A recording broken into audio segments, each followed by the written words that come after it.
स्थानीय सञ्चारमा नयाँ आयाम समाज रूपान्तरणमा हाम्रो अभियान। तपाईँ हेर्दै हुनुहुन्छ स्याङ्जा जिल्लाकै पहिलो टेलिभिजन लक्ष्मी टेलिभिजन। हामीलाई विश्वको जुनसुकै ठाउँबाट पनि www.lakshmitv.com लगइन गरेर अर्थात् नेट टिभी एप्सबाट पनि हेर्न अनि सुन्न सक्नुहुनेछ। समाचारमा स्वागत छ। म टीकाराम अधिकारी। सरकारले कोभिड-19 को विश्वव्यापी संक्रमणबाट उत्पन्न असहज परिस्थितिले स्वदेश आउनै पर्ने परिस्थितिमा रहेका नेपाली नागरिकलाई सहजीकरण गर्न 26 बुधे विशेष कार्ययोजना बनाएको छ। मन्त्री परिषदको जेठ 12 गते बसेको बैठकले स्वीकृत गरेको उक्त कार्ययोजनामा नेपाल फर्कन चाहने त्यस्ता नागरिकलाई महामारी फैलन नदिने गरी संक्रमणबाट सुरक्षित रूपमा स्वदेश ल्याउने, क्वारेन्टाइनमा बस्ने, स्वास्थ्य परीक्षण गर्ने, स्वास्थ्य सुरक्षा सम्बन्धी मापदण्ड पालना गर्ने गराउने विषय समेटिएको छ। कार्ययोजनामा स्वदेश फर्कने नागरिकको व्यवस्थापनका लागि कुन निकायले के काम गर्ने, कसरी सहजीकरण गर्ने भन्ने उल्लेख गरिएको छ। सरकारले अल्पत्र अवस्थामा रहेका भारत बाहेक अन्य देशबाट पहिलो चरणमा करिब 25,000 नागरिक ल्याउने क्रियाकारी तयारी गरिरहेको छ।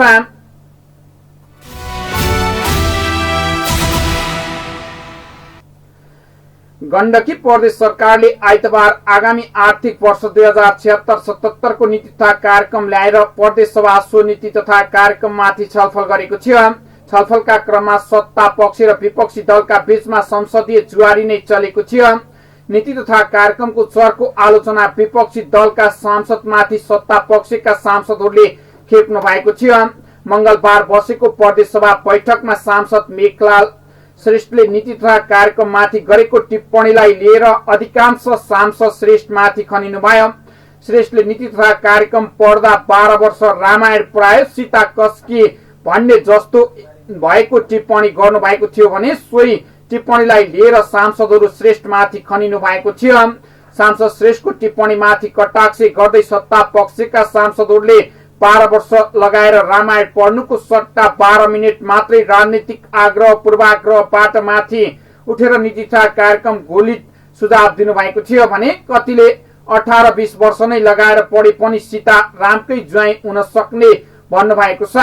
सरकारले ल्याएको नीति तथा कार्यक्रमको पक्षमा बोल्दै सांसद धनधान्य दवाडीले असामान्य परिस्थितिमा आएको नीति तथा कार्यक्रमलाई सामान्य परिस्थिति जस्तो ठानेर मानव सभ्यतामाथि परेको असामान्य अवस्थालाई सामना गर्ने गरी आएको नीति तथा कार्यक्रम भनेर बुझ्नु पर्ने सुझाव दिनुभएको छ। नीति तथा कार्यक्रमले निरोगी प्रदेशको बहुपक्षीय पहल गरेको उहाँको तर्क रहेको छ। यो प्रदेशका जनताको स्वास्थ्यको पक्षमा पहल गर्दै सबैभन्दा पहिले उपचारको पूर्वाधार निर्माणको अवधारणा अघि सारेको छ। उहाँले भन्नुभयो, लगानी गर्ने प्रतिबद्धता गरेको छ, सरुवा रोग अस्पताल निर्माण गर्ने कुरा गरेको छ। जनताको स्वास्थ्य पहिलो कुरा हो भनेर जनस्वास्थ्यमा बेसी चासो राखेको यो नीति तथा कार्यक्रममा आएको हार्दिक धन्यवाद समेत दिन चाहन्छु। जनताको मत लिएको सरकार जनताप्रति प्रतिबद्ध, सरकारले यिनै काम गर्नुपर्ने उहाँको मत रहेको छ। सांसद दवाडीले गण्डकी प्रदेश अन्य प्रदेशको तुलनामा अब्बल र दूरदर्शी प्रदेश साबित हुने समेत बताउनु भएको छ। धेरै समय सरकारको बचाउमा खर्चिनु भएका सांसद दवाडीले अन्तिममा सांसद मेघलाल र प्रकाश चन्द्र दवाडीलाई कटाक्ष गर्दै देख्दा र बुझ्दा कहिलेकाहीँ भरम हुने बताउनु भएको छ। कथा पढेथे, कतै कालिदासको क देख्दा क दुब्लाएको थरी रोएका थिए, यस्तै कुराहरू स्पष्ट गर्नु भएको थियो। सरकारले ल्याएको नीति तथा कार्यक्रम केही पनि काम नलाग्ने, माकुराको जालो जस्तो भएको समेत भन्न भ्याउनु भएको थियो। यो नीति तथा कार्यक्रम माकुराको जालो जस्तो छ वा झ्याप्पै हेर्दा पुरानै ढर्राको छ उहाँले भन्नुभयो। अर्का सांसद दीपक कोइरालाले सरकारले मेहनत गरेर ल्याएको प्रतिक्रिया दिनुभएको छ। व्यवस्था परिवर्तन गरे पनि कार्यशैली भने अझै परिवर्तन नभएको उहाँले बताउनु भएको छ। सांसद राजे पहाडीले पनि अधिकांश समय सरकारको बचाव गर्नमा खर्चिनु भएको, आगामी आर्थिक वर्षको लागि गण्डकी प्रदेश सरकारले स्पष्ट भिजन र भिजनलाई वा कार्यान्वयनलाई पनि एकताका साथ अगाडि बढ्न वा सूत्रगत रूपमा नीतिगत तथा कार्यक्रम ल्याउन उहाँले सुझाव दिनुभएको छ।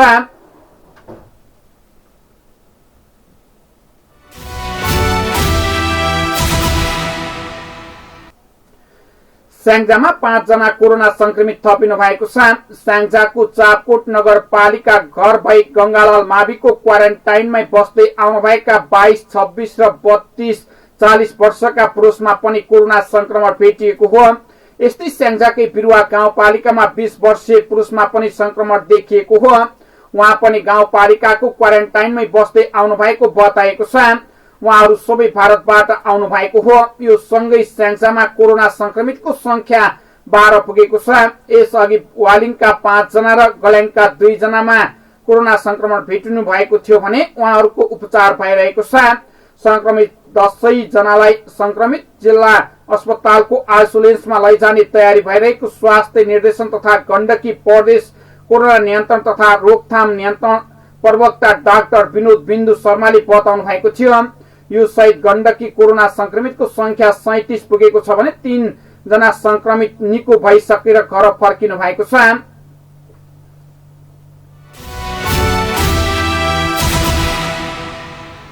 रुकुम पश्चिम मानव विरोधी एवं नरसंहार घटनाको विरुद्धमा नेपाल दलित उत्पीडित दलित समाज विकास समिति गल्याङ स्याङ्जाले मंगलबार गल्याङ बजारमा रयाली र धरना सहित प्रधानमन्त्री केपी शर्मा ओलीलाई ज्ञापन पत्र पठाएको छ। गल्याङ नगरपालिकाका प्रमुख भूपराज अधिकारी मार्फत प्रधानमन्त्री केपी शर्मा ओलीलाई ज्ञापन पत्र पठाएको छ। उहाँले रुकुम पश्चिमको चौरानिया नगरपालिका 8 स्वस्ती गाउँकी सुषमा मल्लसँगको प्रेम सम्बन्धलाई विवाहमा परिणत गर्ने भन्दै गएका युवाहरूलाई स्थानीयले सामूहिक आक्रमण गरी विवश हत्याको विरुद्धमा ज्ञापन पत्र बुझाएको हो। जाजरकोट भेरी नगरपालिका नवराज विक, टीकाराम विक, लोकेन्द्र सुनार, गणेश बुढामगर र सञ्जु विक, गोविन्द साईको विवश हत्याको घटनाले सिङ्गो दलित समुदायलाई आक्रोशित र आन्दोलित बनाएको ज्ञापन पत्रमा उल्लेख गरिएको छ। संस्थाका अध्यक्ष कुलबहादुर विश्वकर्माद्वारा हस्ताक्षरित ज्ञापन पत्रमा हत्यारालाई सर्वस्व हरण सहित जन्म कैद गर्न, मृतकलाई क्षतिपूर्ति सहित घोषणा गर्न, घाइतेको स्वास्थ्य उपचार र जीवित सम्बन्धी व्यक्तित्वको सुरक्षाको माग गर्नुभएको छ।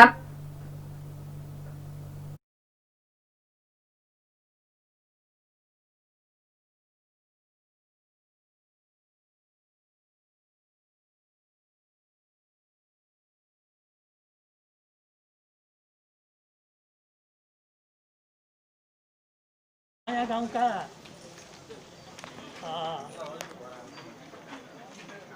जाजरकोट राणा गाउँ नवराज विक गल्याङ लगायत 6 जना पश्चिम रुकुमको चौरझारी नगरपालिका 8 सोती गाउँले निर्मम अमानवीय पाशविक तरिकाले कुटपिट गरी हत्या गरिएको छ।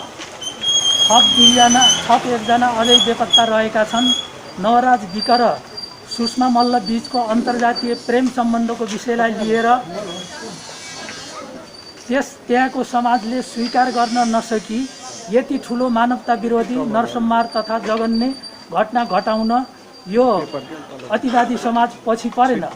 हाम्रो संविधान र कानुनले मान्छेमा हुने सबै खाले छुवाछुत भेदभाव अन्त्यको घोषणा गरी दण्ड जरिमाना व्यवस्था गरिसक्दा पनि यो अतिवादी समाज अझै पनि टसमा छैन।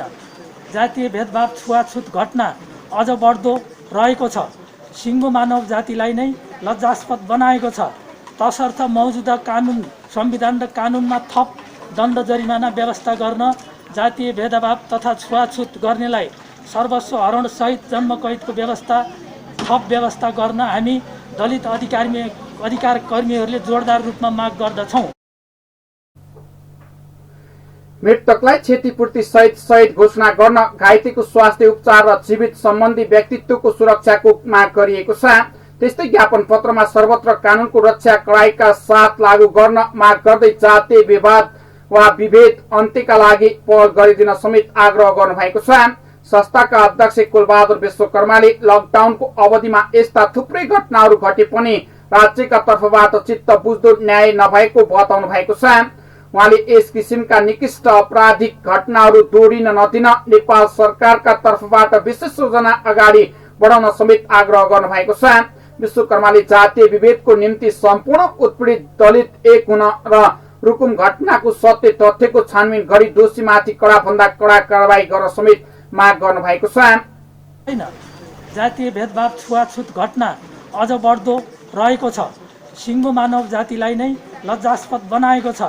तसर्थ मौजुदा कानुन, संविधान र कानुनमा थप दण्ड जरिमाना व्यवस्था गर्न, जातीय भेदभाव तथा छुवाछुत गर्नेलाई सर्वस्व हरणसहित जन्मकैदको थप व्यवस्था गर्न हामी दलित अधिकार कर्मीहरूले जोरदार रूपमा माग गर्दछौँ। साथै मृतकका परिवारलाई उचित क्षतिपूर्ति र घाइतेहरूलाई राहत तथा औषधि उपचार व्यवस्था गर्ने र सरकारको तल्लो निकायसम्म संविधान र कानुनको रक्षा गर्ने स्थानीय सरकार, पुलिस प्रशासन रहेको अवस्थामा यस जातीय विभेदको अन्त्यको लागि पहल गर्न हामी जोरदार रूपमा माग गर्दछौँ। यस्ता जातीय भेदभाव तथा अन्त्यको लागि पहल गर्ने जोरदार रूपमा हामी माग गर्दछौँ। गलेङ नगरपालिका प्रमुखज्यू, गलेङ स्याङ्जा, स्थानीय सरकार मार्फत नेपाल सरकार, सम्मानीय प्रधानमन्त्रीज्यूलाई हामीले ज्ञापन पत्र दिँदैछौँ।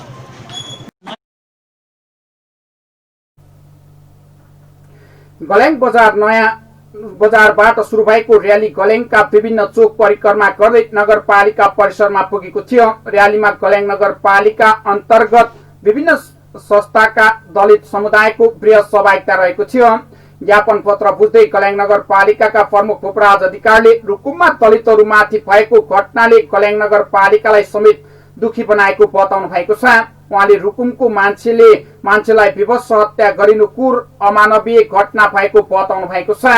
अधिकारीले कमजोर मानसिकताका कारण यस्ता घटना हुने गरेको भन्दै संघीय सरकार, प्रदेश सरकारबाट घटना घट्न नदिन उज्जवल आवाज उठाउने बताउनु भएको छ।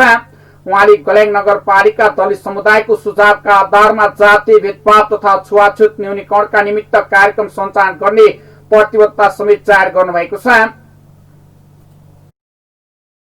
मान्छेले गरेको एउटा अन्याय अत्याचारको विरुद्धमा तपाईँले आवाज उठाउनु भएको छ। म नगरपालिका तर्फबाट यहाँलाई हजुरहरूले उठाएको आवाजप्रति मैले धन्यवाद दिन चाहन्छु, आभार व्यक्त गर्न चाहन्छु। र आज एउटा दलित र घटना चाहिँ दलित र गैर दलितको बिचमा प्रेम सम्बन्धको कारणले 6 जना रुकुममा 6 जना व्यक्तिको हत्या भएको कारणले पनि आज देशैभरि सबै मान्छेहरू आक्रान्त बनेका छन्। यो घटनाप्रति सबै मान्छे सचेत नागरिकले खेद व्यक्त गरेका छन्। चाहे दलित होस्, चाहे गैर दलित होस्, र मान्छेले मान्छेलाई गर्ने व्यवहारप्रति चाहिँ यो एकदम कुर अमानवीय व्यवहार भएको कुरा चाहिँ आज पुष्टि भएको छ। र उनीहरूलाई एउटा अन्याय अत्याचार तरिकाबाट अमानवीय व्यवहारले मृत्यु वरण गर्न बाध्य भएका छन् दलितका छोराछोरीहरू। मलाई लाग्छ अब यो चेतनाको स्तर ज्यादै कमजोर भएको कुरा पनि यहाँ उठाउनु भएको छ। हामी यसलाई व्यवस्थापन गर्नको निम्ति हामी केन्द्रीय सरकार र प्रदेश सरकारमा हामी यो आवाजहरूलाई अलि ज्वलन्त तरिकाबाट पनि हामी उठाउनेछौँ। र हाम्रो नगरपालिकामा हामीले गर्नुपर्ने काम, कर्तव्य, दायित्व, भूमिका निर्वाह गर्न यहाँहरूले दिएका सुझावलाई मनन गरेर त्यसलाई कार्यान्वयन लैजाने कुरा पनि म नगर प्रमुखको हैसियतले प्रतिबद्धता जाहेर गर्छु। र यो प्रेस विज्ञप्ति अथवा ज्ञापन पत्र चाहिँ यहाँले डाइरेक्ट प्रधानमन्त्री कार्यालयमा पठाइदिन भन्नुभएको छ। मैले यसलाई इमेल गरेर सम्पर्क गरेर उहाँको स्वकीय सचिव मार्फत प्रधानमन्त्रीको हातमा पुर्याउने काममा म निरन्तर प्रयत्न गर्नेछु। र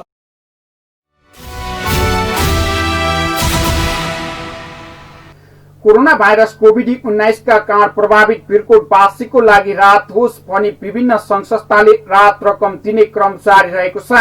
महामारीको रूप लिएर विश्व भ्रमणमा गइरहेको कोरोना भाइरस कोभिड-19 को संक्रमणबाट बच्न नेपाल यति बेला लकडाउन गरिएको अवस्थामा लकडाउनबाट प्रभावित र अति विपन्न बिहान बेलुका आफ्नो परिवारको आत्मोक जोड्नका लागि हम्मे परेका भिरकोटवासी कर्म गर्नका लागि भिरकोटमा आएर बसेका अन्यलाई राहत होस् भनेर भिरकोट नगरपालिकाको पर्को व्यवस्थापन कोषमा जम्मा हुने गरी भिरकोट नगरपालिका वडा नम्बर 8 ओकादीमा रहेको श्री प्रगतिशील युवा क्लब र सोही वडाको एकता आमा समूहको संयुक्त रूपमा क्लबका अध्यक्ष दानबहादुर गुरुङ, कोषाध्यक्ष ठगबहादुर गुरुङ र सल्लाहकार घ्यामबहादुर गुरुङद्वारा 15,555 रुपियाँ नगर प्रमुख छायाराम खनाललाई प्रदान गर्नुभएको छ। भिरकोट नगरपालिकाको पर्को व्यवस्थापन कोषमा जम्मा गर्ने रकम बुझ्दै नगर प्रमुख छायाराम खनालले कोभिड-19 का कारण लकडाउनका पालना गर्दै आएका र अति प्रभावित भिरकोटवासीलाई नगरपालिका एक्लैले मात्रै केही गर्न नसक्ने र समस्या समाधानका लागि सबै मिलेर हातेमालो गर्नु आवश्यक रहेको कुरा बताउँदै नगरभित्रका सबै सरकारवालाहरूको उत्तिकै आवश्यक रहेको कुरामा जोड दिनु भएको छ। प्रकोप व्यवस्थापन कोषमा जे सकिन्छ त्यही सहयोग गर्नुपर्ने अवस्था आइरहेको बताउनु भएको छ।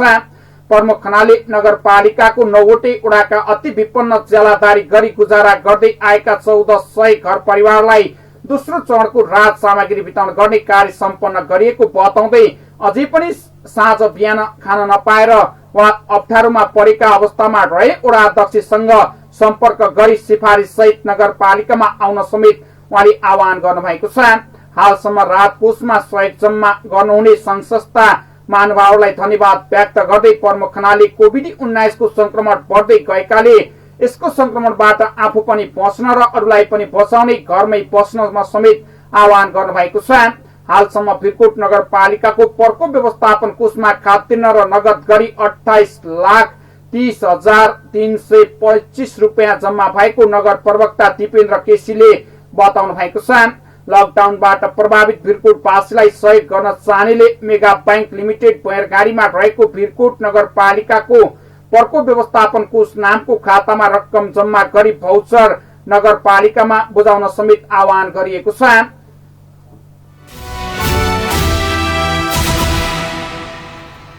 स्याङ्जाको गलेङ नगरपालिकाले स्थापना गरेको प्रकोप व्यवस्थापन राहत कोषमा सहयोग आउने क्रम बढेको छ।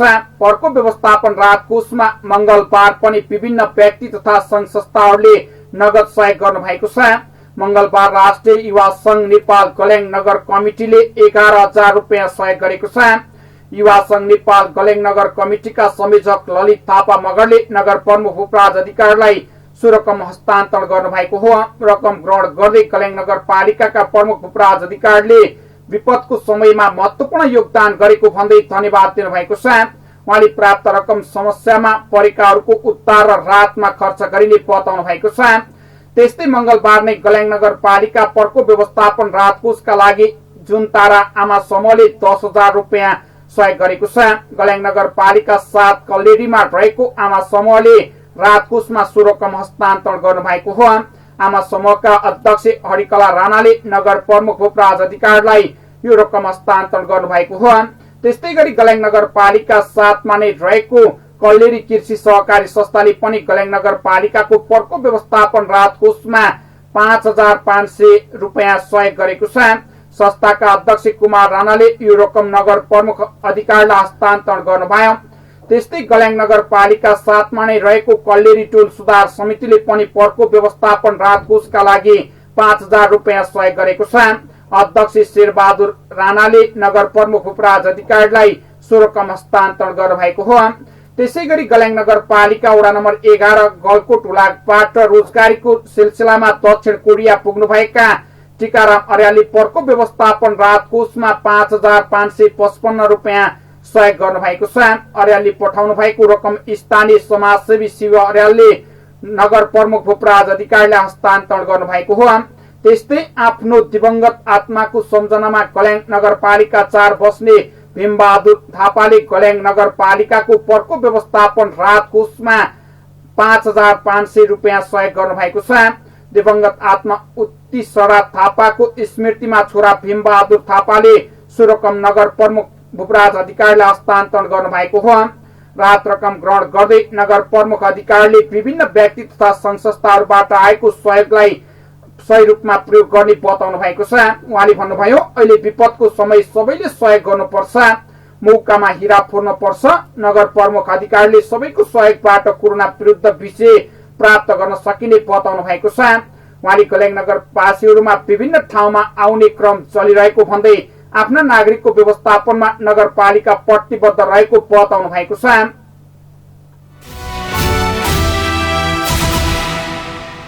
पाल्पाको युनाइटेड मिसन अस्पतालको आइसोलेसनमा कक्षमा उपचार एक युवकको मृत्यु भएको छ।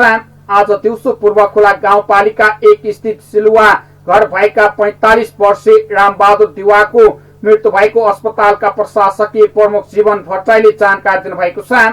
पूर्व खोला गाउँपालिका 2 स्थित जल्पामा रहेको शम्भु माविको क्वारेन्टाइनमा बसेका दिबुवालाई सोमबार स्वास्थ्यमा समस्या आएपछि उपचारका लागि मिसन अस्पताल लगिएको थियो।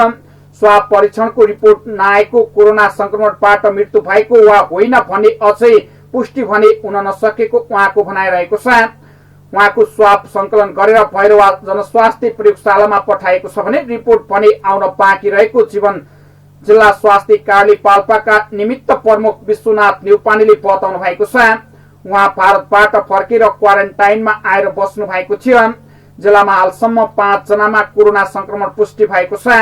निष्ठी गाउँपालिकाको क्वारेन्टाइनमा बसेका 2 जना, रैनादेवी छहरा गाउँपालिकाको क्वारेन्टाइनमा रहेका 2 जना र 1 जना माथागढी गाउँपालिकाको क्वारेन्टाइनमा रहेका युवा कोरोना संक्रमित देखिएको स्वास्थ्य कार्यालय पाल्पाले जनाएको छ।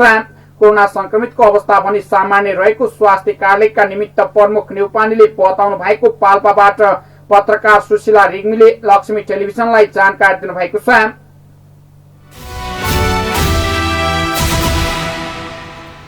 पाल्पाको रामपुर नगरपालिका वडा नम्बर 7 स्थित विक्रान्ति मुडी खोप मोटर बोटमा मोटर कार्य सुरु भएको छ।